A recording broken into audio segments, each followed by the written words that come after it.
कहते हैं मोहब्बत में इंसान खुद को खो देता है, लेकिन जब मोहब्बत की राहों में धोखे, जिद और रिश्तों की दीवारें हों तो अंजाम अक्सर रूह कंपा देने वाला होता है। 5 जून 2025 की सुबह उत्तर प्रदेश के मेरठ जिले के पास एक खेत में बहती मिली एक लड़की की सिरकटी लाश ने सबको हिला दिया। और फिर जो राज खुला वो इंसानियत को शर्मसार करने वाला था। 5 जून की सुबह एक आम दिन की तरह थी। सूरज तपने ही वाला था। एक किसान अपने खेतों की ओर जा रहा था जब उसने रजवाहे में कुछ बहता हुआ देखा। कदमों की रफ्तार थमी, आंखें चौंक गईं। जब पास जाकर देखा तो वो एक लाश निकली, एक लड़की की लाश जो चादर में लिपटी हुई थी, मगर सिर कटा हुआ था। चीखों की गूंज खेतों से होते हुए पूरे गांव में फैल गई। लोग जमा होने लगे। फिर पहुंची पुलिस। लाश को बाहर निकाला गया और उसी लाश की जेब से मिले 20-20 के 2 नोट और एक फटी हुई पर्ची, जिसने इस पूरे हत्याकांड की पहली कड़ी खोली। पर्ची पर लिखा था 1 नंबर। पुलिस ने जैसे ही कॉल किया, दूसरी तरफ एक लड़का था, अमन, गांव साधुओं की नंगली का निवासी। कॉल रिसीव होते ही पुलिस को लगा ये सिर्फ नंबर नहीं, कातिलों तक पहुंचने की सीधी होता है। अमन को थाने बुलाया गया। लाश दिखाई गई और लड़का फूट फूट कर रो पड़ा। ये मेरी दोस्त थी, मेरी बहुत खास दोस्त। नाम था उसका आस्था, 17 साल की मासूम लड़की। पिता रमेश कुमार, जो छत्तीसगढ़ में सीआरपीएफ में तैनात थे। मां राकेश देवी, एक घरेलू महिला। 2 भाई और एक बहन के साथ मेरठ के गांव दादरी में एक खुशहाल परिवार। अक्टूबर 2024 में आस्था ने इंस्टाग्राम पर एक अकाउंट बनाया। वहीं से उसकी अमन से दोस्ती हुई।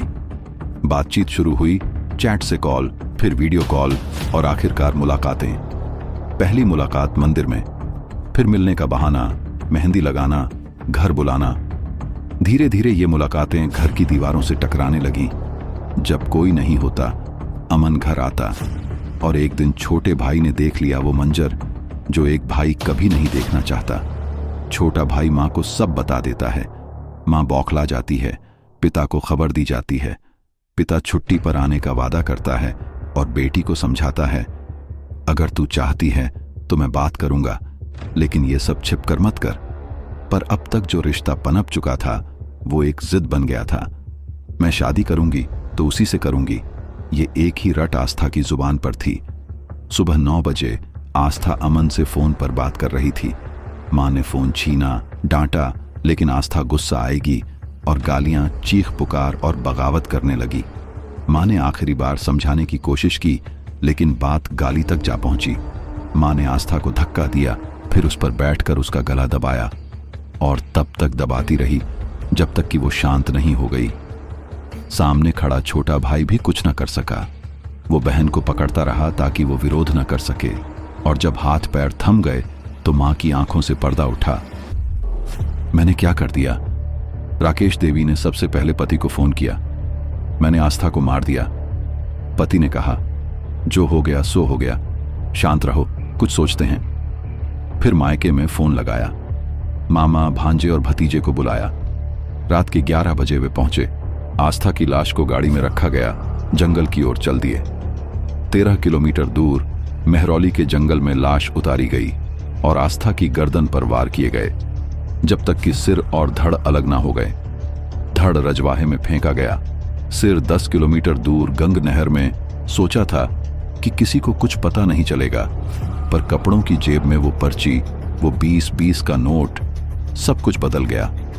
अमन से मिली जानकारी के आधार पर पुलिस आस्था के गांव पहुंची। मां, भाई, मामा और भांजे चारों को हिरासत में लिया गया, लेकिन जिसने बेदर्दी से गर्दन काटी, मौसी का बेटा, वह फरार था। पुलिस ने गंग नहर से लेकर जंगल तक सिर की तलाश की, लेकिन ना सिर मिला, ना कातिल मौसी का बेटा। पुलिस ने इस केस को फास्ट ट्रैक कोर्ट में भेजने की तैयारी की। आरोपियों पर हत्या, साजिश, शव को ठिकाने लगाने और साक्ष्य मिटाने के तहत मुकदमा चला। पुलिस ये भी जांच कर रही है कि क्या पिता की कोई भूमिका थी, क्या बाप ने ही इनडायरेक्टली उकसाया। जो भी हो, एक 17 साल की लड़की जो सिर्फ प्यार करना चाहती थी, उसकी हत्या उन लोगों ने की जिनसे उसे सबसे ज्यादा प्यार मिला था, उसकी अपनी मां, उसका अपना भाई। रिश्ते जब मर्यादाओं की हद पार कर दें और मोहब्बत जिद बन जाए, तो नतीजा सिर्फ मौत होता है। आस्था की मौत सिर्फ एक लड़की की नहीं, बल्कि समाज की अंतरात्मा की मौत थी।